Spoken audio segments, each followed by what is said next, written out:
Hey there, I am Olivia and you are watching Ask Olivia. On Ask Olivia, people share relationship-based issues with me and I, in turn, give advice and suggestions on how they can be handled and hopefully resolved. When I say relationships, I don't mean just man-woman relationships, but relationships of all kinds. Father and daughter relationships, father and son relationships, father and daughter, mother and son relationships, neighbors, friends, co-workers, in-laws. Well, you get the point. We all know that issues in relationships are inevitable, so it's not a question of whether they will crop up, but when they will rear their ugly heads. I'm sure we all long to have better relationships with people in our lives, but sometimes, when there are issues, it's difficult to know exactly what to do to resolve them. So that's where I come in, to give you an unbiased advice and suggestions when you're faced with a relationship problem you don't know what to do about. So, yeah, I expect to hear from you.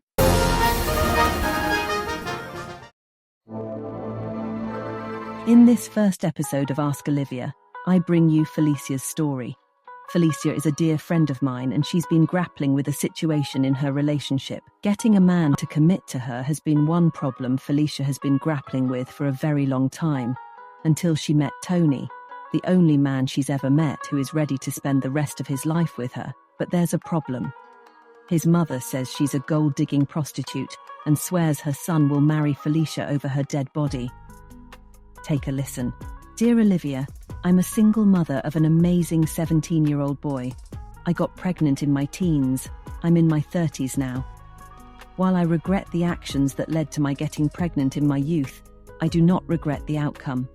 I love my son absolutely and will not trade his existence for anything in this world.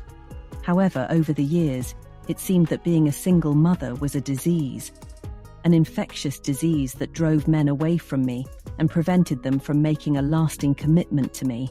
Well, that's the only way to describe their reactions as soon as they found out I had, what a few of them termed, an excess baggage.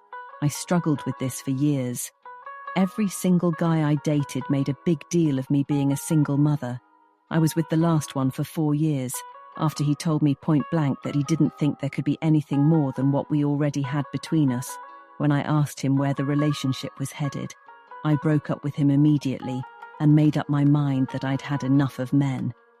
Anyways, about 9 months after that relationship, I met Tony at a conference. Tony is like no other man I'd ever met. And to be honest, I wasn't prepared for another relationship that would head nowhere, so I did not give him the time of day. He persisted, and I decided to give him a chance. I wanted to find out how he would react to me being a single mother. So I decided to take my son along on our first date, thinking that would be a total put-off for him. Instead of putting him off, he said it surprised him that I could be that open with him so soon. He and my son, to my shock, got along so well. I knew within the first 3 months of seeing him that I'd finally found the man who loved me enough to spend forever with me, in spite of my excess baggage. I'd struggled with this problem for years, Olivia, so the fact that he accepted me the way I am just doubled my love for him. He's always the first, without any prompting from me, to include my son in whatever we are planning. Before he proposed to me 7 months later, he had a men's time out with my son and had a very curious conversation with him, going by what my son told me when he came back. I nearly died of joy. It didn't come as a surprise when he proposed a few days later. I thought that God had given me the life I'd prayed for all along, irrespective of the fact that I got pregnant as a teenager, and always felt that I somehow deserved to be treated the way the other guys I dated treated me. I didn't know that a major battle was ahead. Tony told his mother he was bringing someone to meet her before he took me to see her. For the first few minutes after the introductions were done, it seemed like she had no problem with her son's choice. Tony's aunt was around that day, and the two of them seemed to have a lot to talk about. While they talked, his mother suddenly started questioning me. She wanted to know everything: my age, where I worked, who my parents were, if I didn't feel a bit uncomfortable that the man I want to marry is same age as me. The questions were endless. Finally, she asked why I wasn't married at 36. I'm not sure why I chose to tell her the truth, being that I had just met her, and Tony may not have mentioned that part of me to her. But I told her that I have a 17-year-old son. I knew immediately the words were out of my mouth that I'd made a mistake. She did not hide her opinion on that first day, and things have just gone from bad to horrible. She says I will only marry her son over her dead body. She has called me all sorts of names and said all manner of things about me.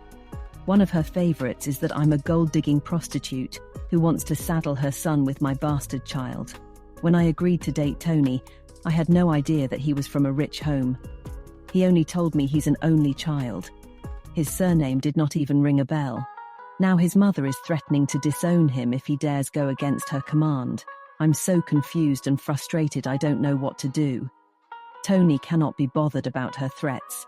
He wants to go ahead and marry me with or without his mother's consent or blessing. He said he doesn't mind losing his inheritance if it came to that. He runs a business of his own and says he doesn't need anything from his mother and she could jolly well do as she pleases. Olivia, my mother had a bad mother-in-law, as you know, and she made my mother's life miserable. I don't want to go into a marriage knowing my husband's mother dislikes me. That to me would be like repeating my mother's mistake. I want the blessings of my parents and his. We have tried everything we know to try. We've sent people to beg her, including her own pastor, but she still refuses to change her mind. I believe Tony is God sent. I don't want to lose him, but I'm also afraid of having the kind of experience my mother had. I'm at my wit's end. Before I say what I think you should do, Felicia, I really must say this. I'm not sure why people, mothers, fathers, parents, even siblings try to choose who their sons or daughters or brothers and sisters should or shouldn't marry. Whose marriage is it going to be anyway? Forget all that talk about marriage being a family thing. Hey, hold on a second. Just hear me out before you start throwing angry words at me. I do understand that marriage is a union of two families, but it's actually by extension, in my opinion. When the chips are really down and you start to have issues in the marriage, the life or death of that marriage depends on the husband and wife directly involved in the marriage. It wouldn't be based on the feelings of family members, friends or associates or whoever. I know they can be a great influence, but that is to the extent to which you permit them to influence what happens in your union. What carries the day boils down to what the two people involved in the marriage allow. I'm going to be very blunt about this. If the tables were turned and Felicia is Tony's mother's daughter, I am certain she'll go and testify in church and dance with her hands lifted high to the sky and thank God for his goodness and mercy in giving her single mom daughter a husband. She wouldn't go calling the man who wants to marry her daughter names. Rather, she would prepare a bountiful gift for them and do everything within her power to make the wedding day a memorable one and their married life as sweet as it can possibly be. But because it's the other side coming with the extra baggage, she's threatening fire and brimstone and singing a war tune. As for threatening to disinherit her son, that to me is the limit.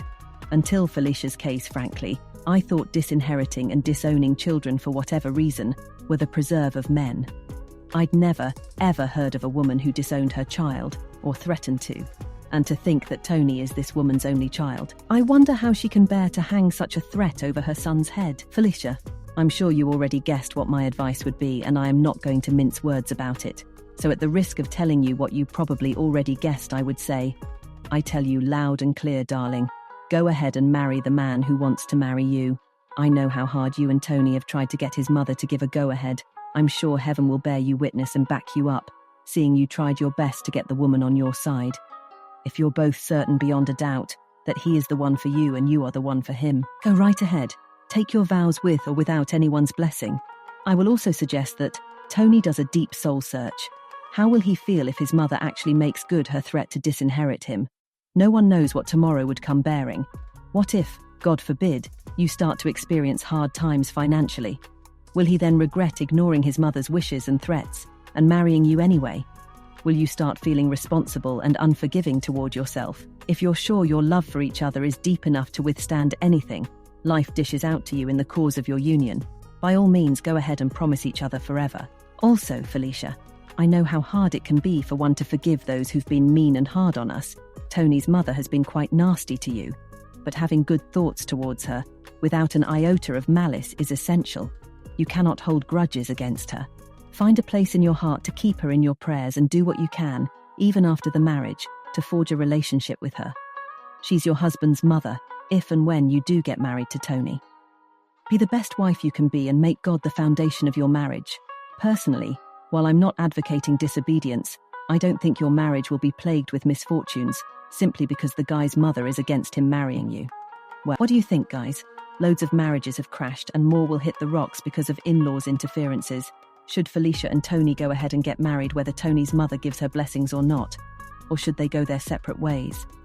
What would you do if you were in Felicia's shoes? Go to the comments section below this video and have your say. It's a conversation worth having. Are you facing a challenging situation you'd like to discuss with someone? Sometimes it helps to talk to an absolute stranger who would give you an unbiased opinion. I'm here to help. Send me a detailed email on the email address on the screen, or simply ask your question in the comment section, and I'd respond to you right here on Ask Olivia.